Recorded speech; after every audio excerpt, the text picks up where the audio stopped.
ನಿಮ್ ಕಡೆ ಐಡಿಯಾ ಐತಿ, ಅದಕ್ಕೆ ಬಿಸ್ನೆಸ್ ಒಳಗೆ ಕನ್ವರ್ಟ್ ಮಾಡಾಕ ಒಂದು ಲೀಗಲ್ ಸ್ಟ್ರಕ್ಚರ್ ಕೊಡ್ಬೇಕ್ರಿ. ಈ ಲೀಗಲ್ ಸ್ಟ್ರಕ್ಚರ್ ಕೊಡಾಕ ಬೇರೆ ಬೇರೆ ಆಪ್ಷನ್ಸ್ ಅವೈಲೇಬಲ್ ಅದಾವ. ಫಸ್ಟ್ ಪ್ರೊಪ್ರೈಟರ್ಶಿಪ್ ಫಾರ್ಮ್, ಅಲ್ಲಿ 100% ಓನರ್ಶಿಪ್. ಸೆಕೆಂಡ್ ಪಾರ್ಟ್ನರ್ಶಿಪ್ ಫಾರ್ಮ್, ಇದ್ರಾಗ ಎರಡು ವೆರೈಟಿ ಅದಾವ. ಒಂದು ಅನ್ರಿಜಿಸ್ಟರ್ಡ್, ರಿಜಿಸ್ಟರ್ಡ್. ರಿಜಿಸ್ಟರ್ಡ್ ಇದ್ರೆ ಅಷ್ಟೇ ನೀವು ಸೂಟ್ ಫೈಲ್ ಮಾಡ್ಬೋದು. ಥರ್ಡ್ LLP ಅಂದ್ರೆ limited liability partnership.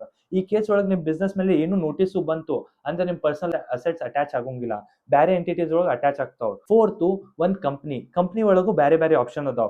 1% company, private company, public company, section 8 company. ಇವೆಲ್ಲರೊಳಗ ಯಾವ್ದು ನಿಮ್ ಎಂಟಿಟಿಗೆ, ನಿಮ್ ಬಿಸ್ನೆಸ್ ಕರೆಕ್ಟ್ ಐತೆ ಅಂತ ಹೆಂಗ್ ಗೊತ್ತಾಕೈತಿ?